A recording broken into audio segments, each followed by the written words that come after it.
Ritos de passagem. Seguindo aqui. Os ritos de passagem se associam às grandes mudanças na condição do indivíduo. As principais transições marcadas por esses ritos são o nascimento, a entrada na idade adulta, o casamento e a morte. Tais ritos costumam simbolizar uma iniciação. O nascimento é a iniciação da vida, enquanto a morte é a iniciação numa nova condição no reino dos mortos ou na vida eterna. De uma forma ou de outra, todas as sociedades têm ritos de passagem, mesmo aquelas em que a religião não desempenha nenhum papel na vida pública.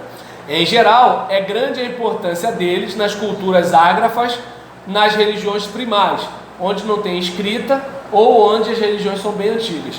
Nestas, os ritos de passagem são claramente ligados a noções de tabu. Tabu é uma palavra polinésia adotada pelos historiadores da religião para indicar uma severa proibição, restrição ou exclusão, e se aplica a algo que é considerado perigoso ou impuro. Ou seja, já viu quando alguém fala, isso é tabu, né? Há um tempo atrás sexo era tabu, hoje morte que é tabu, né? Ninguém toca em assunto de morte. Vira essa boca para lá, né? E assim por diante. Nascimento e morte. Um recém-nascido está fisicamente vivo, mas em muitas culturas só é aceito pela família e pela comunidade depois de passar por certas cerimônias. A cerimônia pode consistir num único ato, como o batismo, a circuncisão ou a atribuição do nome. Entre os povos tribais costuma ser um processo longo, que tem início já na época da concepção e termina pouco após o nascimento, quando a criança é admitida na tribo. A mãe que se tornou impura com o ato de dar à luz deve se submeter a uma série de ritos de purificação para poder ser recebida na comunidade. Assim como um bebê não está propriamente vivo antes dos ritos associados com o nascimento, um cadáver em determinadas sociedades não está propriamente morto antes de ser enterrado. Os ritos de sepultamento são necessários a fim de que o falecido possa ser aprovado e acolhido pela comunidade dos mortos. Alguém que não seja enterrado de acordo com o costume está arriscado a ter uma existência errante, sem descanso, vagando entre o reino dos vivos e dos mortos. O significado de vários ritos de passagem se destaca nas comunidades cuja vida religiosa dá uma importância ao culto aos ancestrais. Um nascimento implica o prolongamento da linhagem familiar e a continuação do culto aos ancestrais. O casamento, ele une um homem e uma mulher vindos de duas famílias distintas, e é preciso que os ancestrais de ambos os lados aprovem o casamento e a união das duas famílias. Quando o indivíduo morre, a tribo perde um de seus membros e advém uma crise.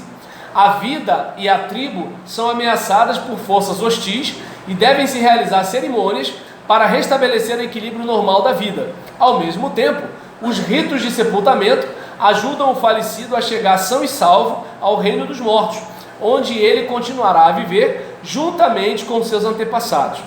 Tem também os ritos de puberdade. A puberdade indica a transição da infância para a idade adulta, do menino para o homem, da menina para a mulher. Ser sexualmente maduro, porém, nem sempre basta para garantir ao indivíduo o pleno status de membro da sociedade adulta. A confirmação ou crisma, que é de origem religiosa, muitas vezes é considerada no mundo ocidental uma iniciação da idade adulta. Os ritos de puberdade, propriamente ditos, são praticados com mais frequência em sociedades tribais. A seguir, 4 aspectos relevantes desses ritos. É comum a circuncisão dos órgãos sexuais, tanto masculinos como femininos. Não se sabe ao certo a origem desse rito, mas em alguns casos ele pode ser associado à crença de que o ser humano originalmente era hermafrodita. O rito realça a diferença entre os sexos e mostra aos homens e às mulheres o lugar que devem ocupar na sociedade. Enquanto nos meninos a circuncisão pode prevenir certas doenças, nas mulheres reduz a capacidade de desfrutar da atividade sexual. Em consequência, existe hoje uma pressão para se banir a circuncisão feminina, mais corretamente chamada de excisão do clitóris, uma mutilação dos órgãos genitais femininos. A iniciação implica o ensino de tradições tribais, leis religiosas, direitos e deveres, habilidades de caça e pesca, perícia na luta e nas tarefas práticas. O jovem deve aprender as narrativas sagradas e os ritos tradicionais. Homens e mulheres podem ter seus respectivos segredos religiosos, que não devem ser revelados para o sexo oposto.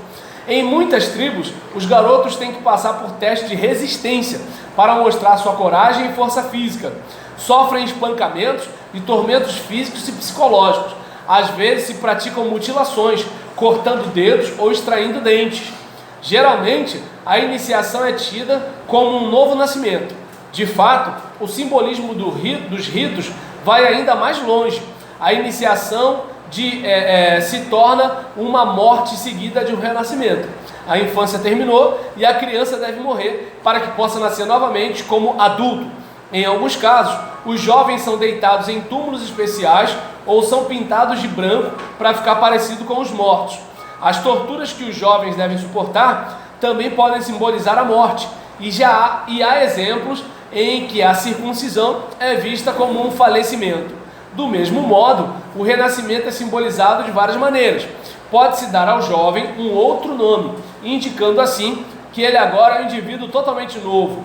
Outras vezes, ele aprende uma nova língua, isto é, palavras secretas que só são compreendidas pelos iniciados, ou ainda é alimentado e tratado como se fosse um bebê.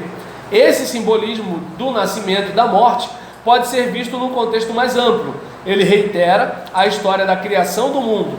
A morte representa caos e confusão, enquanto um novo nascimento ou nova criação significa a ordem, o equilíbrio e a harmonia que eles foram restabelecidos. A transformação de um estado em outro, sempre uma fase crítica, foi realizada. Então, dizendo que essa transformação foi realizada. E aí, a gente termina aqui observando que, antes que a gente ache engraçado, né? O cara tirar o dente é um rito de passagem. Bem, na nossa sociedade tem a questão de atividade sexual, na nossa sociedade tem a questão de fumar, na nossa sociedade tem a questão de experimentar droga, na nossa sociedade tem a questão de parir filho. Então, é muito comum que algumas pessoas achem que elas já são adultas, porque agora elas colocam uma pistola na mão. Então, não sei se dá para perceber que nós temos nossos ritos sim. E é importante parar para pensar se os nossos ritos de parecer que agora o cara é homem ou que a menina é mulher, se são ritos mais inteligentes que os povos primeiros, antes da gente fazer caso ou caçoar dos ritos desse pessoal. Beleza? Então, que Deus assim nos abençoe. Até semana que vem para essa aula. Oh, yes!